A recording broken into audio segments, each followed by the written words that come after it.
High, আজকে দৃঢ়বস্তু ঘূর্ণনের second class এবং মোস্ট ইম্পর্টেন্ট ক্লাস। এই ক্লাসটা একটু অন্যরকমের। এই ক্লাসটাতে আমরা যেগুলো শিখবো সেগুলো যে দুয়ারি মাইতি মজুমদারের যে বইটা রয়েছে সে বইয়ে খুব শর্টে কিছু জায়গা দেওয়া আছে এবং সেই জন্য কিছু জায়গা কনসেপ্টটা মানে পুরোপুরি ক্লিয়ার করেনি, কারণ এই জিনিসটা অ্যাকচুয়ালি আগে ছিল না। এই জিনিসটা আগে কলেজেই পড়ানো হতো, এখন এই স্কুল লেভেলে ঢুকে গেছে, ফলে একটু মানে পুরোটা দেবো কি পুরোটা দেবো না এই করতে গিয়ে একটু মিডিয়াম থেকে গেছে। ফলে আমি এই জায়গাগুলো এই পুরো এখন যেটা পড়াবো সেই জায়গাটা আমি একটু গ্র্যাজুয়েশনের বই থেকে হেল্প নিয়ে পড়াচ্ছি, ফলে এই তাতে অনেকটা সহজ হবে। মানে টেনশন নেওয়ার কিছু নেই যে জায়গাটা আরো কঠিন হবে গ্র্যাজুয়েশনের বই তা নয়, বরঞ্চ কনসেপ্টটা আরো বেশি ক্লিয়ার হবে। তুমি যদি জিনিসটা হাফ জানো তাহলে তোমার একটা খচখচানি থেকে যাবে, তার থেকে একটু বেশি জানো কিন্তু একদম ক্লিয়ার করে নাও, তাহলে কি না আর প্রবলেমটা থাকবে না। ফলে একটু আমাকে গ্র্যাজুয়েশনের বইয়ের হেল্প নিতে হচ্ছে এবং সেটা আমি করছি। সেই জন্য এই জায়গাটাতে যেটা পড়াবো সেটা পুরোটাই খাতাতে অবশ্যই নোট করবে, আর বাকি ক্লাসগুলো অবশ্যই নোট করে নেওয়া উচিত। নোট করে নিয়ে পড়বে, আগে আমার বোর্ড ওয়ার্কগুলো নোট করে নেবে, নিয়ে পরে পড়বে, তাহলে অনেক সুবিধা হবে। যারা যদি না করে থাকো তবে এটা অবশ্যই নোট করে নেবে। যাই হোক, শুরু করছি। তো আমরা আগের দিন করতে গিয়ে যখন লাস্ট কৌণিক মানে বেগ আর তোমার টর্ক এই দুটোর মধ্যে সম্পর্ক করলাম, সেখানে আমাদের নতুন একটা টার্মের ধারণা হলো যাকে বলা হয় জড়তা ভ্রামক। জড়তা ভ্রামক কি জিনিস, যাকে লিখলাম আই দিয়ে, that is equal to M R square. Okay, এবার এম মানে কি, যে বস্তুটা জড়তা ভ্রামক বের করছে সেই বস্তুটার মানে ভর, আর আরটা কি, আরটা হতে পারে অ্যাক্সিস থেকে ওই বস্তুটার দূরত্ব। এবার অবশ্যই এই অ্যাক্সিস কিন্তু একদম ইম্পর্টেন্ট একটা জায়গা, যে অ্যাক্সিসটা কোথা থেকে যাচ্ছে। একটা বস্তুর উপর অ্যাক্সিস কিভাবে যেতে পারে। অ্যাক্সিস মানে কি অক্ষ, কোনো একটা বস্তু। ওকে, এই বস্তুটার উপর অ্যাক্সিস কিভাবে যেতে পারে। অবশ্যই বস্তুটা থেকে অ্যাক্সিস দূরে থাকতে পারে এবং এই অ্যাক্সিস মানে এই যে দূরের অ্যাক্সিসটা এটাকে ধরেও ঘুরতে পারে, এক নম্বর। দুই নম্বর কেস, অ্যাক্সিসটা আবার মাঝখানে থাকতে পারে, এইভাবে সেন্টার অফ মাসের মধ্যে দিয়ে থাকতে পারে এবং সেই সেন্টার অফ মাস এর দিয়ে এই সাপেক্ষেও ঘুরছে বর্ণ নিয়ে মাঝখানে এইভাবে ঘুরতে পারে। আবার কখনো কখনো এই বডির সামনে একটু দূরত্বে থাকতে পারে, সেন্টার অফ মাসে নেই তবে এখানে আছে, তাতে কি তাতেও বস্তুটা ঘুরবে, পাশে ছোট অংশের পাশে বড় অংশটা ঘুরবে। মানে অ্যাক্সিস মানে কি, অ্যাক্সিস অফ রোটেশন, যাকে কেন্দ্র করে বা যে অক্ষটা কেন্দ্র করে ঘুরবে সেই অক্ষ থেকে দূরত্ব হলো এম আর স্কোয়ার। এবার ব্যাপারটা হলো আমরা অ্যাকচুয়ালি যে আরটা শিখছি সেই আরটা হলো সেন্টার অফ মাস দিয়ে যে অ্যাক্সিসটা যায় সেই অ্যাক্সিসের সাপেক্ষে, ঠিক আছে। তো যাই হোক, ব্যাপারগুলো জানতে হবে। এবার প্রশ্ন হলো যে আমি কোনো একটা বডি জড়তা ভ্রামক যদি বের করবো, সেই বডিটার শেপ তো বিভিন্ন রকমের হতে পারে। এবং শেপ যদি বিভিন্ন রকমের হতে পারে তাহলে মাসের যে ডিস্ট্রিবিউশন মানে ভরগুলো যে রয়েছে তার ডিস্ট্রিবিউশনটা সেটা তো বিভিন্ন রকম হতে পারে। ডিস্ট্রিবিউশন মানে কি বলতে চাইছি, আমি এই যে জড়তা ভ্রামক বের করবো I is equal to M R square, এই এমটা আর আরটা কোন পয়েন্টের এম কোন পয়েন্টের আর, এইখানে এমটা আমি এম ধরেছি বিকজ আমি ধরে নিচ্ছি যে সমস্ত বডি সেন্টার অফ মাসে জমা রয়েছে এবং এই আরটা হলো মানে অ্যাক্সিস থেকে সেন্টার অফ মাসের distance, that is M R square. Otherwise তোমাদের জড়তা ভ্রামক আই স্কোয়ার লিখতে হবে summation over M I R I square, তাই না। কারণ প্রত্যেকটা ইন্ডিভিজুয়াল পয়েন্ট ইন্ডিভিজুয়াল মাসের আমাকে জড়তা ভ্রামক বের করতে হবে এবং তাদের সামেশন করতে হবে, তাহলে আমার পুরো বডিটার তোমার জড়তা ভ্রামক বেরাবে। এবার এই পুরো বডিটার জড়তা ভ্রামক বের করার সময় আমাকে যে বিভিন্ন মাস গণিত হয়েছে সেই বিভিন্ন মাসগুলো কি ওই বস্তুটার মধ্যে ধরে নিয়েছি যে বস্তুটা এতগুলো মাসের সমষ্টি নিয়ে গঠিত। এবার সেই যে বস্তুটা নিয়েছি সেই বস্তুটার শেপ অনুযায়ী সেই মাসগুলোর ডিস্ট্রিবিউশন তো বিভিন্ন রকম হবে। যদি একটা ফুটবল বলি তাহলে মাস ডিস্ট্রিবিউশনটা ডিপেন্ড করে ভলিউমের উপর, যে একক আয়তনে কতটি মাস আছে, দ্যাট ইজ পয়েন্ট মাস এক একটা মাস। তারপর যদি আমি এটাই এমনি আলোচনা করি একটা পাতলা খাতার উপর, খাতার পেজের উপর, তাহলে মাস ডিস্ট্রিবিউশনটা হবে এরিয়ার উপর, যে একক এরিয়াতে কত কত মাস রয়েছে। ওকে, তো ডিস্ট্রিবিউশন গুলো ডিপেন্ড করে, সেই জন্য সেই হিসাবে আমাকে বিভিন্ন রকমের শেপের বস্তু, বিভিন্ন রকম দেখতে বস্তু, জড়তা ভ্রামক কিন্তু বিভিন্ন রকম বেরাবে। ওকে, এক নম্বর কেস। নাম্বার টু কেস হলো আমি যে জড়তা ভ্রামকটা বের করব, সেই জড়তা ভ্রামকের জন্য important MI and RI square. তো এমআই মানে ইন্ডিভিজুয়াল পয়েন্ট মাসগুলো দেখবো, আরআই মানে ডিস্টেন্স গুলো। এবার ডিস্টেন্সটা কোথা থেকে? ডিস্টেন্স ফ্রম দ্য অ্যাক্সিস, মানে আমি যে অ্যাক্সিসটা ধরে নেব সেই অ্যাক্সিসের সাপেক্ষে সেই ডিস্টেন্সটা। এবার সেটা বলতে গিয়ে আমি দেখছি যে অ্যাক্সিস আবার বিভিন্ন রকমের হয়। যেমন বিভিন্ন রকম হয়, এইখানে দেখো এই বলটার জন্য আমি তিনটা অ্যাক্সিস দেখিয়েছি। একটা সেন্টার অফ মাস দিয়ে পাস করেছে, একটা সেন্টার অফ মাসের পাশ দিয়ে পাস করেছে, একটা সেন্টার অফ মাস থেকে মানে বলটা থেকে দূরে পাস করেছে, এবং এই তিনটা অ্যাক্সিস দেখো একে অপরের প্যারালাল। এটা হতে পারে, অথবা আরেকটা হতে পারে, দেখো যে এটা একটা অ্যাক্সিস, আমি যদি এটা অ্যাক্সিস ধরি তাহলে বস্তুটা ঘুরবে না। মানে বলতে চাইছি এই পেনটার মাঝখানে এটা যদি অ্যাক্সিস হয় তাহলে এইভাবে ঘুরছে, অসুবিধা নাই। কিন্তু পেনটার মাঝখান দিয়ে যদি অ্যাক্সিস যায় তাহলে কি এইভাবে একটা ঘুরনো হলো না, ঘুরছে না? তাহলে এটাও তো একটা অ্যাক্সিস। এই বডিটার এই বডি দিয়ে এই সোজা যে অ্যাক্সিস গেল তাহলে এইভাবে ঘুরবে, হয়ে গেল। যদি এইভাবে অ্যাক্সিসটা যায় তাহলে এইভাবে ঘুরবে। আর কোনো আছে? আরেকটা আছে, যদি অ্যাক্সিসটা এইভাবে যায় তাহলে এইভাবে ঘুরবে, তাই না? যদি এইভাবে অ্যাক্সিস যায়, এটা যদি অ্যাক্সিস হয় তাহলে এইভাবে ঘুরবে, যদি তোমার এটা অ্যাক্সিস হয় তাহলে এইভাবে ঘুরবে, আর যদি এইটা অ্যাক্সিস হয় তাহলে এইভাবে ঘুরবে, তাই না? তাহলে তিনটা অ্যাক্সিস হতে পারে। এক্স অক্ষ যদি হয় সেন্টার অফ মাস দিয়ে তাহলে সেইভাবে ঘুরবে জিনিসটা, ওয়াই অক্ষ যদি হয় ওর অ্যাক্সিস অফ রোটেশন তাহলে সেইভাবে ঘুরবে, জেড অক্ষ যদি হয় সেভাবে ঘুরবে। তাহলে এখানে দেখো যে বস্তুটাকে যদি আমি এইভাবে নিই তাহলে এইভাবে ঘুরছে, এইভাবে নিই তাহলে এইভাবে ঘুরছে, আর যদি আমি এইভাবে নিই যেটা দেখতে পাচ্ছি না যেটা করবার তাহলে আবার এইভাবে ঘুরবে, এইভাবে নিই তাহলে এইভাবে ঘুরবে। তাহলে তিন ভাবেই কিন্তু ঘুরতে পারে। তো তিন ভাবেই যদি বস্তুটা ঘুরতে পারে তো তিনটা অ্যাক্সিস থেকে আমাকে, তিনটা অ্যাক্সিসের রেসপেক্টে আমাকে জড়তাগুলো আলাদা আলাদা করে বের করতে হবে। এবার প্রশ্ন হলো তাহলে আমি মানে এই প্রত্যেকটা ইন্ডিভিজুয়াল অ্যাক্সিসের জন্য প্রত্যেকটা বডির জড়তার ভ্রামক আমি কি করে বের করবো? তার জন্য বিজ্ঞানীরা দুটো থিওরেম দিয়েছে। নাম্বার 1 থিওরেম, মন দিয়ে বুঝবে, বলছে যদি কোনো একটা অ্যাক্সিস যদি আর একটা অ্যাক্সিসের প্যারালাল হয় তাহলে ওই অ্যাক্সিসটার যদি আমি জড়তা ভ্রামক জানি তাহলে এই অ্যাক্সিসটা বের করতে পারি। এটা একটা থিওরেম দিয়েছে। আরেকটা থিওরেম দিয়েছে যে কোনো একটা অ্যাক্সিস যদি কোনো একটা অ্যাক্সিসের পারপেন্ডিকুলার হয় সেক্ষেত্রেও কিন্তু আমরা বের করতে পারবো, মানে একটা জানলে আরেকটা বের করতে পারবো। এই দুটো থিওরেমকে বলা হয় একটা প্যারালাল অ্যাক্সিস থিওরেম বা সমান্তরাল অক্ষ উপপাদ্য, আর একটা বলা হয় উলম্ব অক্ষ উপপাদ্য বা পারপেন্ডিকুলার অ্যাক্সিস থিওরেম। এই দুটো থিওরেম মন দিয়ে বুঝবে এবং এর প্রুফগুলো মন দিয়ে শিখবে। এর প্রুফ এই যে এই থিওরেমগুলো যখন আমি এখন করাবো, এই থিওরেমগুলো তোমার থিওরেম খুব সহজ, কিন্তু প্রুফটা তোমাদের বইয়ে একটু জটিলভাবে দিয়েছে, যেটা আমার অ্যাকচুয়ালি পছন্দ হয়নি। তার থেকে আমি কলেজের যে বইটা রয়েছে তাতে অনেক সহজভাবে পেয়েছি, আমি সেই সহজভাবেটা করাবো। তুমি করতে পারলে এটাই দেখালেই হলো, কোনো সমস্যা হবে না। ওকে, আমি সেটা করাবো, মন দিয়ে দেবো।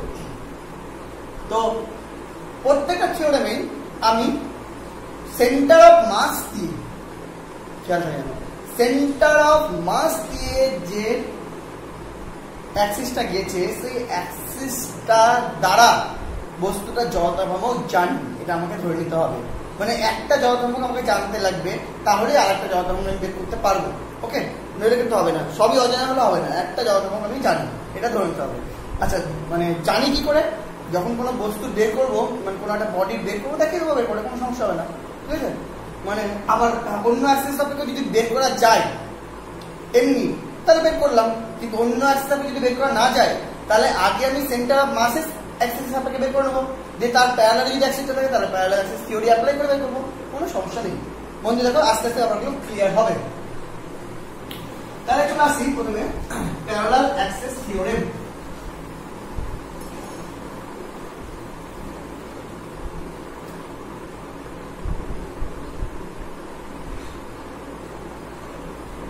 মনে করো এটা একটা আরবিট্রারি বডি। ওকে, এই বডিটার এটা হলো centre of mass CM by ভর কেন্দ্র। ওকে, ভর কেন্দ্রের মধ্যে দিয়ে গেছে একটা অ্যাক্সিস, তাহলে এই অক্ষটা হলো ভর কেন্দ্রের মধ্যে দিয়ে গেছে।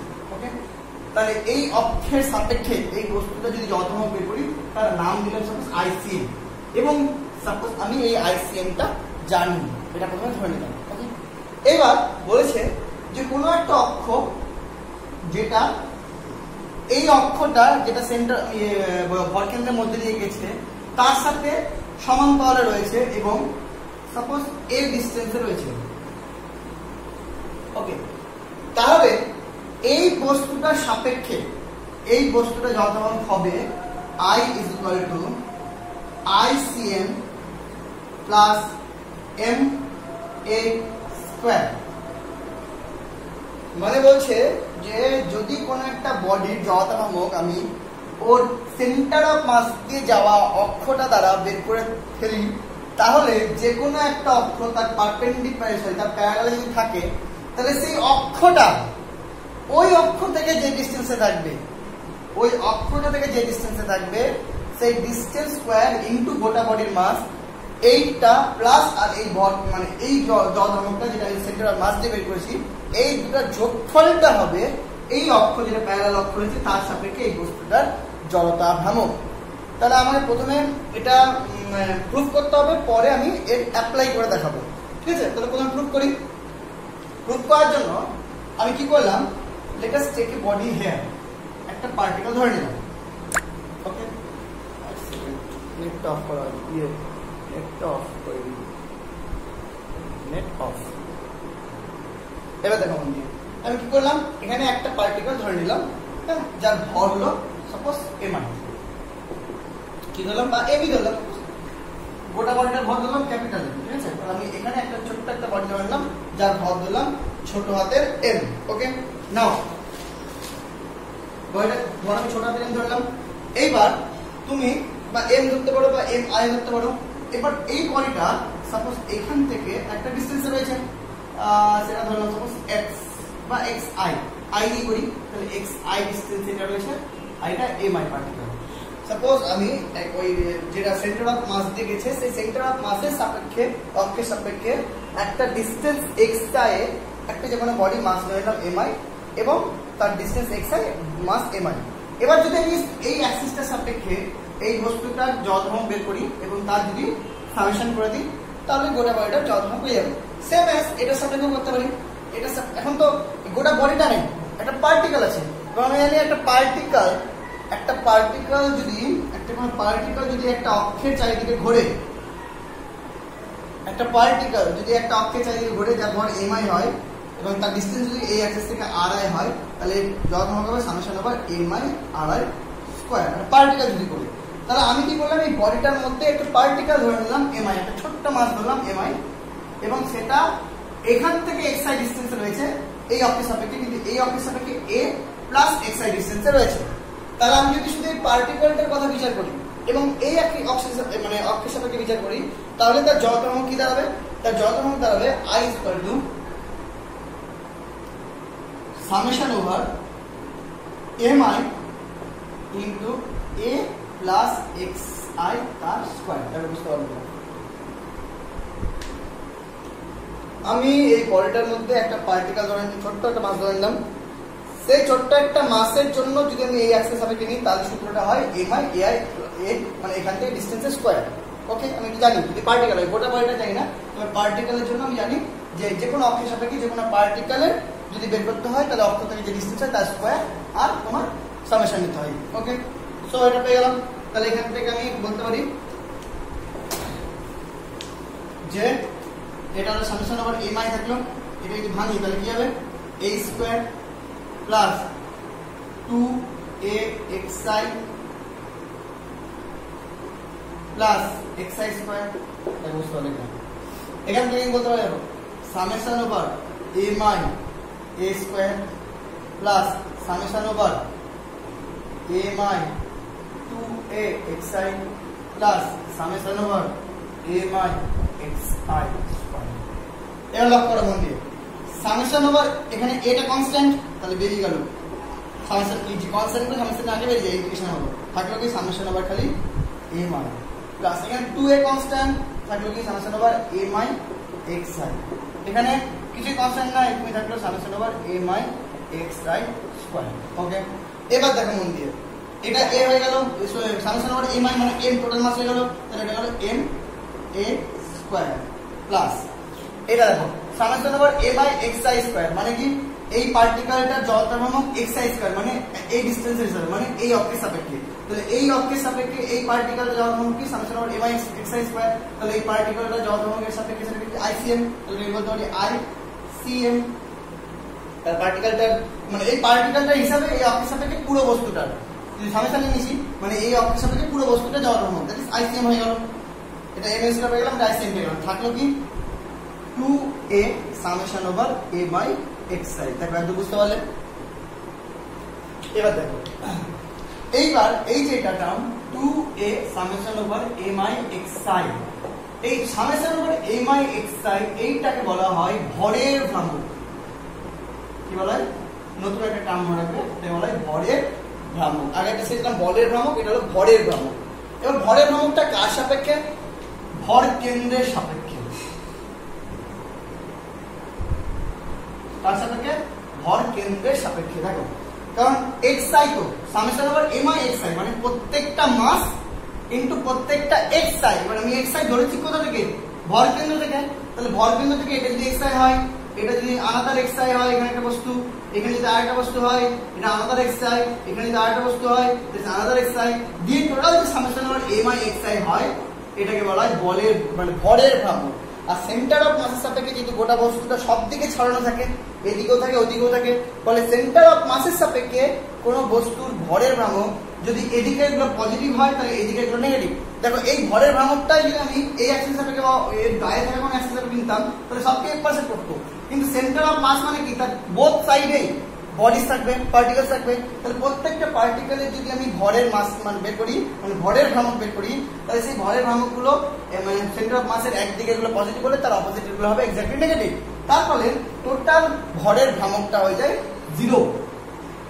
ওকে, এটা আরেকটা ভাবে তোমাকে আমি প্রুফ করে দেখাতে পারি, সেটা হলো সেন্টার অফ মাসের কনসেপ্ট দিয়ে তোমাকে কিন্তু আমি প্রুফ করে দেখাতে পারি। যদি চাও তাহলে আমাকে কমেন্টে জানাবে, তাহলে আমি ভরের ভ্রামক যে মানে 0 হয় সেটা ম্যাথমেটিক্যাল প্রুফ আমি দেখিয়ে দেবো আবার এই এক্সপ্রেশনটা নিয়ে। যদি চাও আমাকে কমেন্টে অবশ্যই জানাবে, নইলে দরকার নেই। নইলে মনে রাখবে যে এই বস্তুটার ক্ষেত্রে ভর কেন্দ্রের সাপেক্ষে ভরের যে ভ্রামকগুলো সেটা শূন্য হয়। এটা শূন্য দাঁড়িয়ে গেল, তাহলে ডেরিভেটিভ ফাইল আমি therefore i is equal to হলো এখানে দেব m স্কয়ার প্লাস ICM। দেখো প্রুফ হয়ে গেল যে i is equal to ICM plus m square. এটাই হয়ে গেল তোমাদের প্যারালাল অ্যাক্সেস থিওরেমের প্রুফ। আশা করি বুঝতে পেরেছো। এরপরে আমরা শিখব হলো পারপেন্ডিকুলার অ্যাক্সেস থিওরেম।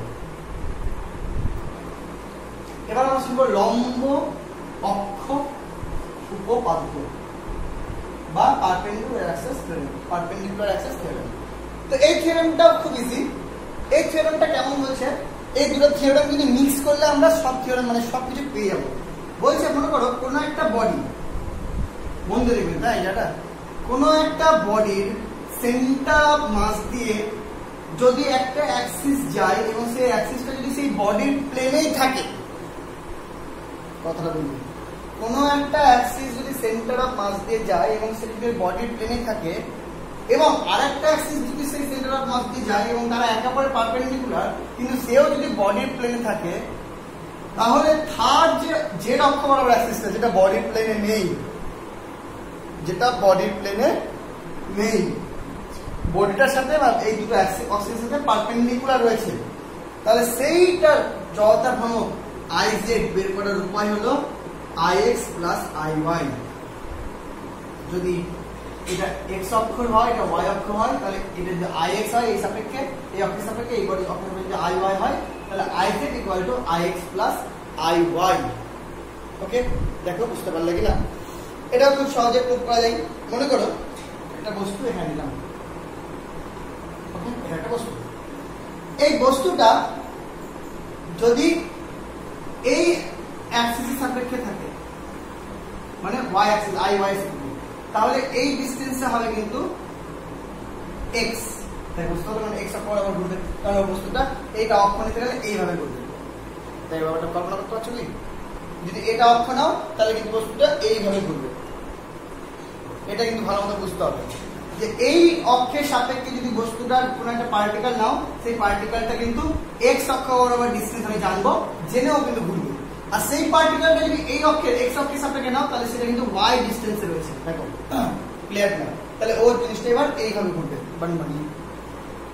ওকে, তাহলে এই অক্ষের সাপেক্ষে এটা এক্স ডিসটেন্সে রয়েছে, এই অক্ষের সাপেক্ষে এটা ওয়াই ডিসটেন্সে রয়েছে। তাহলে এই অক্ষের সাপেক্ষে এটা এক্স ডিসটেন্সে যদি হয়, আর এর ভর যদি এম হয় বা এম আই হয়, যাই ধরো এমই ধরলাম এখানে, তাহলে এইটার জড়তা ভ্রামক হয় I X equal to I Y equal to M X square তার সামেশন।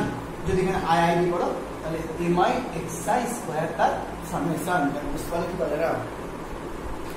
সিমিলারলি যদি আই এক্স বের করো এখান থেকে, দেখো তাহলে এখান থেকে কিন্তু আই এক্স হবে এই অক্ষের সাপেক্ষে এইভাবে ঘোরা। সো সেক্ষেত্রে কিন্তু আই এক্স ইকুয়াল টু হবে summation over M Y square. I না দিয়ে করতে পারো, অসুবিধা নেই, এম ওয়াই স্কোয়ার। বুঝতে পারলে? ওকে, এবার তুমি দেখো যদি তুমি আই এক্স আর আই ওয়াইটাকে যোগ করে দাও তাহলে কি হয় দেখি।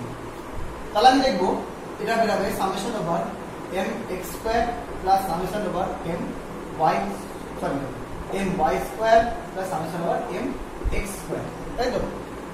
ওকে, তো এখান থেকে সামেশন ওভার এম যদি কমন নিয়ে নাও তাহলে থাকতে হলো Y square plus X square. এবার তুমি জানো এটা X square plus Y square equal to হয় আবার জেড স্কোয়ার। সো এটা হলো summation over M Z square. Okay, আমরা জানি summation over M X square plus Y square equal to summation over Z square. এই ডিসটেন্স। ওকে, সো এবার এই যে ডিসটেন্সটা এখান থেকে সেটা কিন্তু জেড অক্ষের সাপেক্ষে হচ্ছে। এটা যদি এই পয়েন্টটা দেখো, এটা যদি জেড অক্ষ হয় তাহলে জেড অক্ষের প্যারালালি এই ডিসটেন্সটা কিন্তু পাচ্ছি। এটা কিন্তু এই যে ডিসটেন্স রাখছি, এই ডিসটেন্সটা কিন্তু কল্পনা করে দেখো এই জেড অক্ষ থেকে এই ডিসটেন্সটা হয়, এক্স অক্ষ থেকে এই ডিসটেন্সটা হয়, ওয়াই অক্ষ থেকে এই ডিসটেন্সটা হয়, আর জেড অক্ষ থেকে কোন ডিসটেন্স হয়? পয়েন্টের এই ডিসটেন্সটা, এই ডিসটেন্সটা এই পয়েন্ট থেকে এই কর্নার পয়েন্ট ডিসটেন্সটা কিন্তু জেড অক্ষের সাপেক্ষে একদম straight distance. So that is equal to M Z square. আর এম জেড স্কয়ার মানে কি? I Z. তাহলে এখান থেকে প্রমাণ হয়ে গেল কি? I Z equal to I X plus I Y.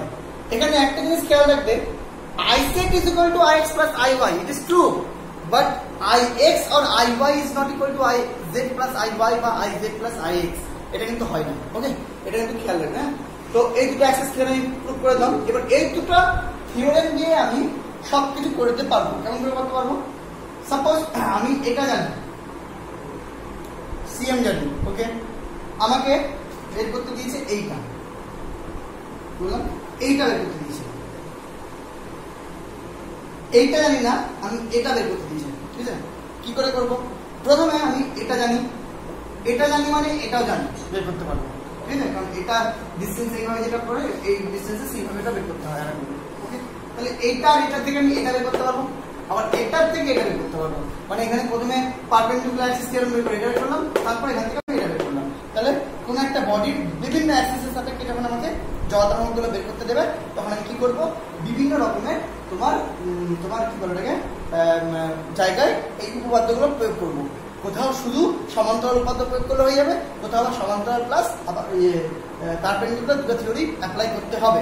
তার আগে সবকিছুর আগে সেন্টার অফ মাসের সাপেক্ষে বা যে কোনো একটা অ্যাক্সিসের সাপেক্ষে কিন্তু আমাকে আগে জড়তাভ্রমক বের করার অন্য টেকনিক বের করতে হবে, তাছাড়া কিন্তু হবে না। এটা কিন্তু খেয়াল রাখতে হবে, কারণ একটা জড়তাভ্রমককে জানতে লাগবেই। ঠিক আছে, তারপরে বাকিটা করা যাবে। যেমন সাপোজ এই সেন্টার অফ মাসের সাপেক্ষে এটা জানি না, ওকে, কিন্তু আমি যদি এটার সাপেক্ষে জানি বের করতে মনে হবে, তাহলে এটা থেকে আমি আবার এটা বের করতে পারবো, এটার থেকে আবার এটা জেনে গেলে এটা বের করতে হবে, এটা থেকে আবার এটা বের করতে হবে, এটা থেকে আবার এটা বের করতে হবে। মানে একটা যে কোনো জানা থাকলে সেখান থেকে আস্তে আস্তে তুমি সবগুলো বের করতে পারবে। যাই হোক, এই হলো আমাদের দুটো উপপাদ্য। এই উপপাদ্য দুটো ভালো মতো বোঝো, আমি এর পরের ক্লাসে এই উপপাদ্য দুটো দিয়ে অ্যাপ্লিকেশনগুলো করাবো।